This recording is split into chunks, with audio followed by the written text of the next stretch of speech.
Hello दोस्तों, मैं आशीष सैनी स्वागत करता हूं आपका आज के इस प्यारे से सेशन में। अपन बात कर रहे थे प्रायद्वीपीय पठार की।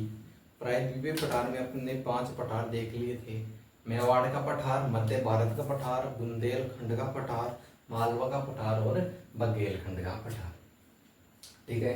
अब नेक्स्ट अपन बात करेंगे 6 नंबर पर छोटा नागपुर का पठार। किसकी बात करेंगे अपन? छोटा नागपुर का पठार, जो पठारों में सबसे महत्वपूर्ण है। किसकी बात करेंगे अपन? छोटा नागपुर का पठार।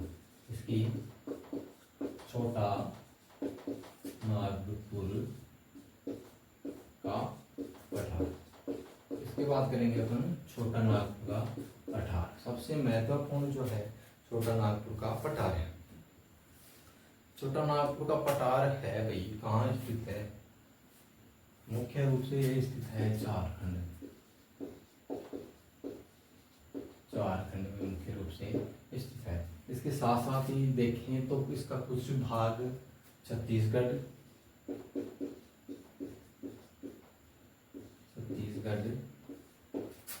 पश्चिम बंगाल,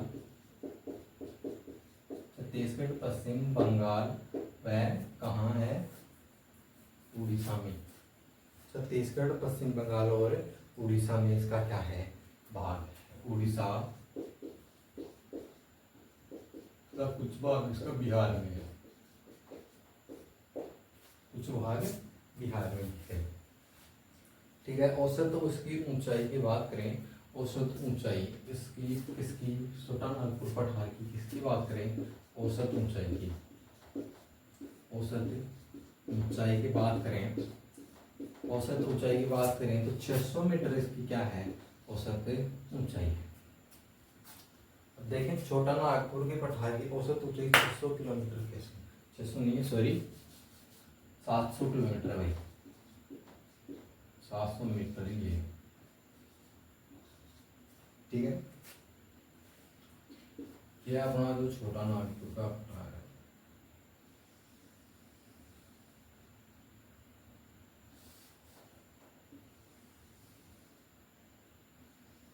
ऐसे है अपने छोटा नागपुर का पठार।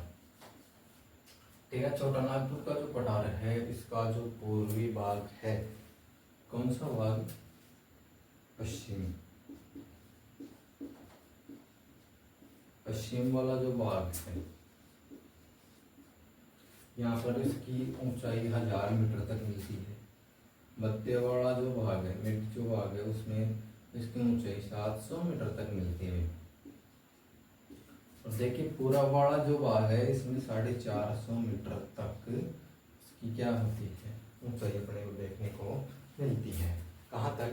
450 मीटर तक इसकी ऊंचाई देखने को मिलती है। ठीक है। ये क्या है? इसकी ऊंचाई औसतन 700 मीटर इसकी ऊंचाई है।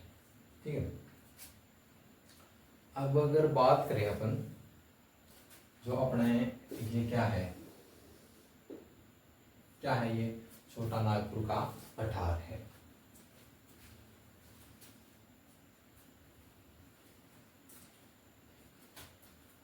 क्या है? छोटा नागपुर का पठार है।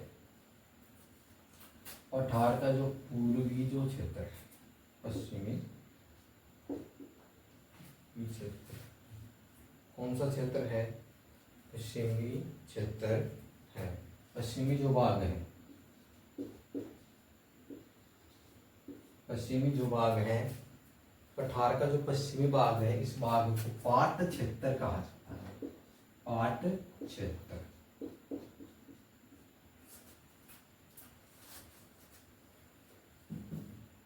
ठीक है। क्या कहा जाता है? पाट क्षेत्र कहा जाता है। पाट क्षेत्र होता क्या है? पाट क्षेत्र होता क्या है? पाट क्षेत्र होता है पठार का ही छोटा रूप होता है। कहने का मतलब एक तरीके से छोटा जो पठार होता है उसे अपन क्या कहते हैं? पाट क्षेत्र कहते हैं। जो छोटा नागपुर का पठार है, अपरदन के कारण उसे क्या हो गए हैं? बीच बीच में से टूट हो गए हैं या छोटे छोटे भागों में विभाजित हो गया है। उन छोटे छोटे भागों को क्या कहा जाता है? पाट कहा जाता है। ठीक है। ये एक पठार का क्या है? भाग है, हिस्सा है। ठीक है। और ये जो पश्चिमी भाग है, अभी इसकी मुख्य चीज देखना, पश्चिमी जो भाग है इसका, पश्चिमी भाग है ना, इसमें क्या पाया जाता है, लावा पाया जाता है, लावा परत। क्या पाया जाता है, लावा की परत पाई जाती है। पश्चिमी भाग में क्या पाया जाता है, लावा की परत देखने को मिलती है अपने को। ठीक है, पाट जो क्षेत्र है अपना, ये जो पाट वाला क्षेत्र है, कौन सा क्षेत्र, पाट वाला। पाट वाले क्षेत्र में दो नदियां बहती हैं। ठीक है, एक तो उत्तरी कोयल नदी। कौन सी नदी है, उत्तरी कोयल।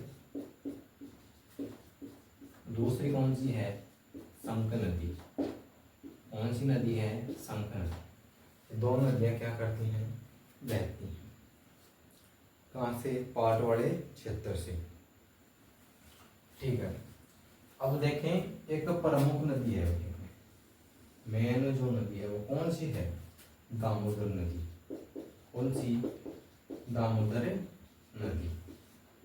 छोटा नागपुर पठार की अगर और नदियां याद न भी हो ना, तो दामोदर नदी को याद रखना। यह जो नदी है ब्रंश घाटी में बहती है। कौन सी नदी है, ब्रंश घाटी में बहती है। और छोटा जो नागपुर का पठार है उसको दो भागों में विभाजित करती है। जो उत्तरी भाग है उसको कौन सा भाग कहते हैं, हजारी पठार, हजारी बाग।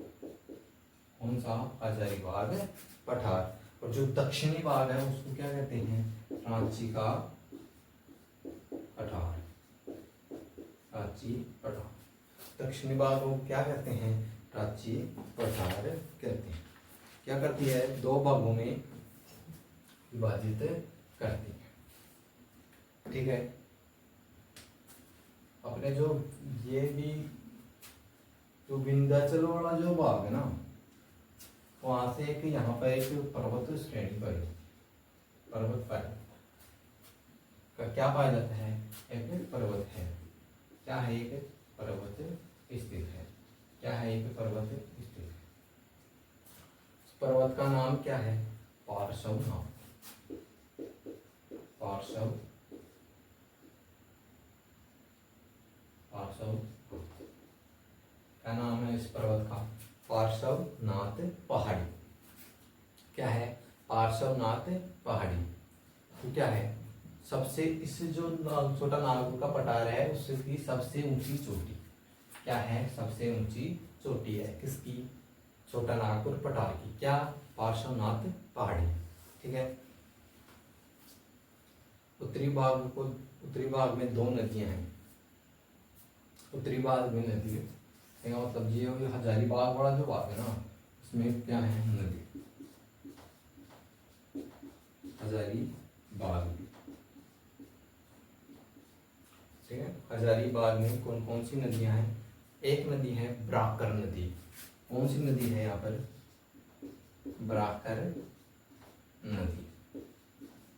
ठीक है, जो अपने है रांची का पठार, जो है रांची का पठार,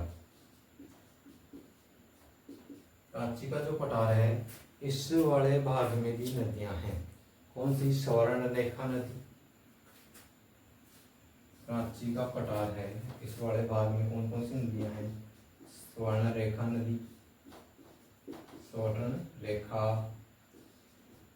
बेताब और उत्तरी कोयल नदी। उत्तरी कोयल नदी, ये क्या है, प्रमुख नदियां हैं। क्या है, प्रमुख नदियां। ठीक है, छोटा नागपुर पठार के एक चीज देखते हैं। झारखंड में स्थित है प्रमुख रूप से, साथ ही छत्तीसगढ़, पश्चिम बंगाल, उड़ीसा और बिहार में स्थित है। औसत ऊंचाई की बात करें तो 700 मीटर इसकी औसत ऊंचाई है। पश्चिम में थोड़ा ऊंचा अधिक है और पूर्व की ओर ढाल इसका ऊंचा कम होता जाता है। ठीक है, जो इसको तीन भागों में विभाजित किया गया, पाट क्षेत्र, हजारीबाग और रांची का पठार। ठीक है, पाट क्षेत्र है, उत्तरी शंख नदी पाई जाती है, उत्तरी कोयल और शंख नदी यहाँ पर है। हजारीबाग वाला जो क्षेत्र है उसमें ब्राह्मण नदी है। रांची का जो पठार है उसमें स्वर्णरेखा नदी, बेताब नदी और उत्तरी कोयले नदियां प्रमुख रूप से स्थित है। और पार्श्वनाथ की जो पहाड़ी है वो इस पठार का सबसे ऊंचा भाग है। अब बात करें छोटा नागपुर पठार की प्रमुख विशेषता में, यहाँ पर दामोदर नदी घाटी वाला जो क्षेत्र है, कौन सा क्षेत्र है? दामोदर नदी घाटी क्षेत्र।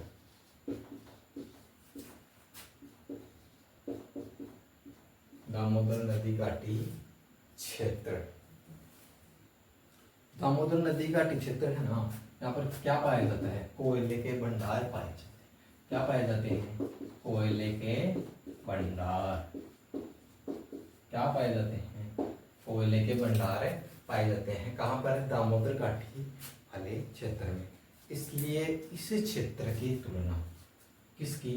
दामोदर घाटी जो क्षेत्र है, दामोदर जो घाटी क्षेत्र है, कोयले के भंडारण पाए जाने के कारण जर्मनी का, कौन सा? जर्मनी का एक क्षेत्र है रूर नदी घाटी क्षेत्र। जर्मनी का एक क्षेत्र है कौन सा? रूर नदी घाटी क्षेत्र। रूर नदी घाटी क्षेत्र कहाँ का है? जर्मनी का। किसके लिए प्रसिद्ध है? कोयले के लिए। किसके लिए प्रसिद्ध है? कोयले के लिए। जो दामोदर नदी घाटी क्षेत्र है उसकी तुलना जर्मनी के रूर नदी घाटी क्षेत्र जो कोयले के लिए प्रसिद्ध है उससे इसकी क्या की गई है? तुलना की गई है। दामोदर घाटी है, दामोदर घाटी क्या? छोटा नागपुर जो पठार है, ठीक है, ये चीज समझ में आ गई। छोटा नागपुर पठार है, उसका पूर्वी भाग है, उसमें लोहा अयस्क के भंडारण पर। किस भाग में? पूर्व में क्या पाया जाता है? लोहा अयस्क, लोहा अयस्क के भंडार। क्या पाए जाते हैं? लोहा अयस्क के भंडार पाए जाते हैं। कहाँ पर? छोटा नागपुर के पठार में। उत्तरी भाग है वहां पर अभ्रक और मैग्नीज। उत्तरी भाग में, उत्तर में क्या है? अभ्रक व मैग्नीज के भंडार। उत्तरी भाग में क्या मिलता है? अभ्रक और मैग्नीज के भंडार मिलते हैं। जो दक्षिणी जो भाग उसमें बॉक्साइट मिलता है।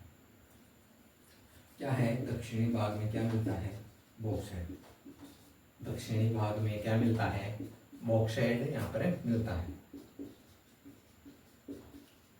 दक्षिणी भाग में क्या मिलता है? बॉक्साइट मिलता है। जो छोटा नागपुर का पठार है, छोटा नागपुर का पठार झारखंड भारत का सबसे खनिज संपन्न क्षेत्र है। क्या है? भारत का सबसे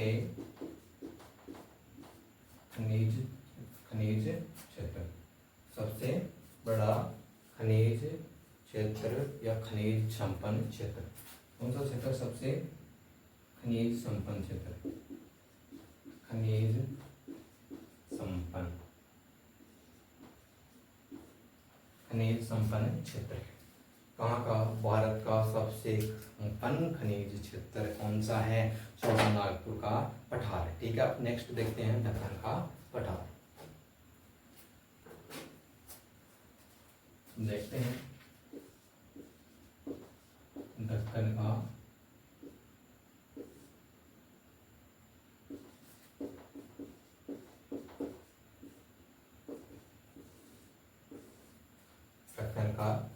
पठार। महाराष्ट्र, तेलंगाना, कर्नाटक और आंध्र प्रदेश में कहाँ स्थित है?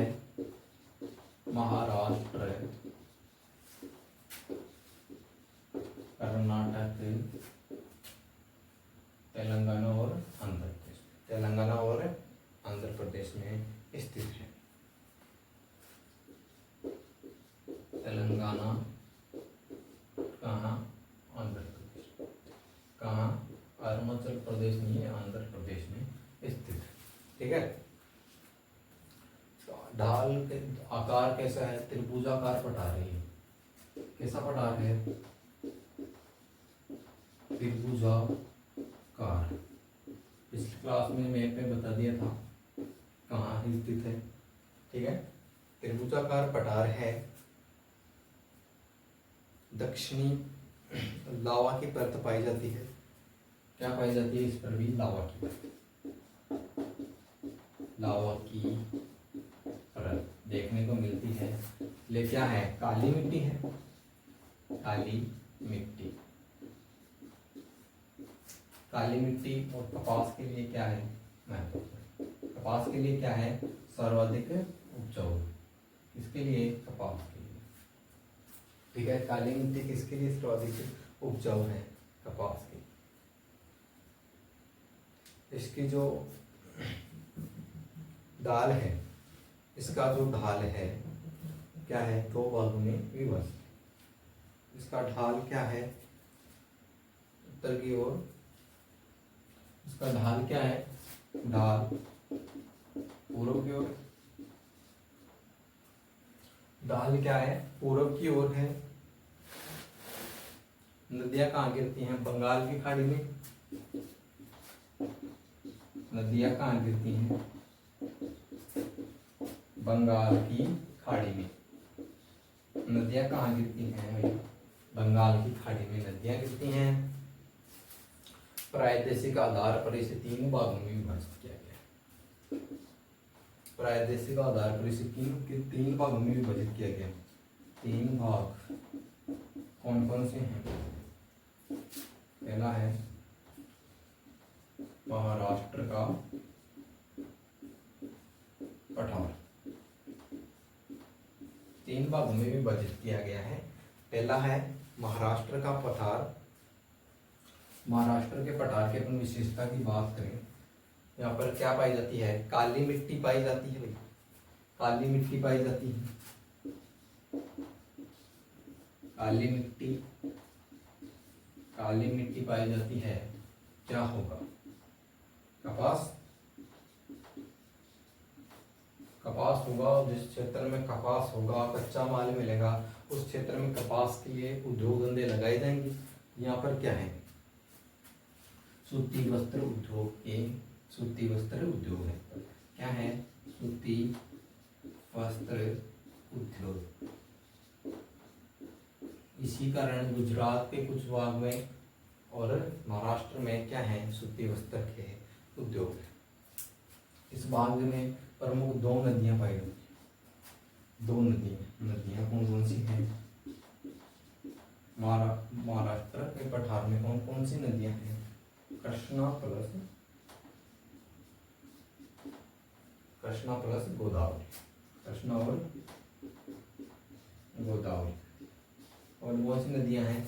कृष्णा और गोदावरी नदियां यहाँ पर स्थित है। किस लिए प्रसिद्ध है? सूती वस्त्र के लिए प्रसिद्ध है।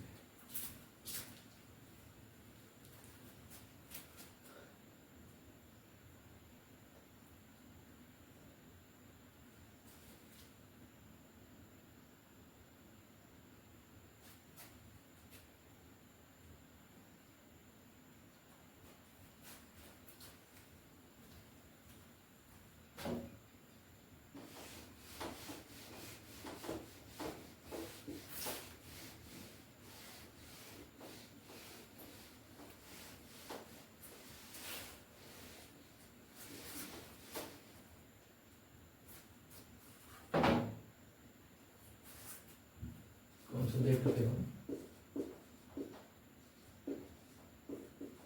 दक्कन का पठार। ठीक है, दक्कन का पठार में अपन ने इसका एक जो प्रादेशिक विभाजन किया था, अपन ने तीन भागों में विभाजित किया था। महाराष्ट्र का पठार, आंध्र का पठार और कर्नाटक का पठार। तो अपन देख लिए थे एक महाराष्ट्र का पठार। अपन दूसरे की बात करें, आंध्र का पठार। ठीक है, आंध्र का पठार की बात करें, तेलंगाना और आंध्र प्रदेश में स्थित है। प्रमुख रूप से आंध्र प्रदेश प्लस तेलंगाना में, तेलंगाना तेलंगाना में आंध्र प्रदेश और तेलंगाना में प्रमुख रूप से स्थित है। नदी लगभग मध्य भाग से कृष्णा नदी गुजरती है। इसके लगभग मध्य से, बिल्कुल मध्य से नहीं, लगभग मध्य से कौन सी नदी गुजरती है? कृष्णा नदी गुजरती है। कृष्णा नदी क्या करती है? इसे दो भागों में विभाजित करती है। इसकी क्या करती है? दो भाग करती है। कौन सी नदी? कृष्णा नदी इसके दो भाग करती है। ठीक है, जो नदी इसका दो भाग करती है, उसका जो उत्तरी भाग है, उत्तरी भाग और दक्षिणी भाग,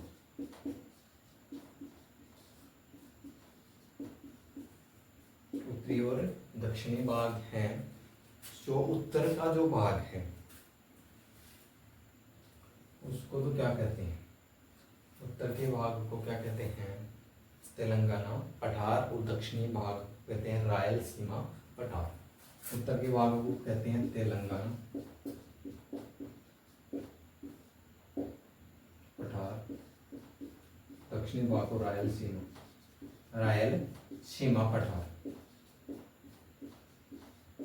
ठीक है, कौन सा कहते हैं? रायलसीमा पठार कहते हैं। ठीक है, ये हो गया आंध्र के जो वहाँ पठार है दक्कन के। ठीक है, बात करते हैं नेक्स्ट कर्नाटक के पठार की। तीसरा इसका भाग है दक्कन के पठार का। दक्कन पठार, बहुत मीटर आज दक्कन का पठार, क्या चक्कर है इसका? हाँ, कौन सा? कर्नाटक का पठार। कर्नाटक का पठार, कर्नाटक का पठार है भाई, कर्नाटक का पठार है तो कहाँ होगा? कर्नाटक में, कर्नाटक में, कर्नाटक व केरल में, कर्नाटक और केरल में स्थित है। अब देखो प्रमुख नदी, नदी देखो, तुंगभद्रा और कौन सी है? कावेरी नदी। तुंगभद्रा और कावेरी नदी। अब ये जो पर्वत, ये जो पठार है कर्नाटक का पठार, इसको भी दो भागों में विभाजित किया जाता है। इसको भी दो भागों में विभाजित किया जाता है, लेकिन कोई नदी इसको दो भागों में विभाजित नहीं करती। नदी इसको विभाजित न करके 600 मीटर की जो समोच्च रेखा है, 600 मीटर की समोच्च रेखा इसको क्या करती है? दो भागों में विभाजित करती है। प्रमुख विशेषता है इसकी 600 मीटर की समोच्च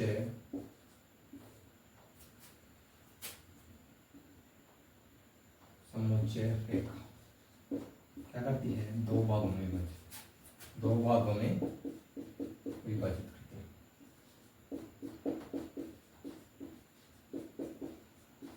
दो भागों में विभाजित करती है। कौन सी रेखा? 600 मीटर की समोच्च रेखा। समोच्च रेखा, ये समोच्च रेखा क्या? समोच्च रेखा क्या होती है? समान ऊंचाई वाले क्षेत्रों को जोड़ने वाली रेखा। समान ऊंचाई वाले क्षेत्रों को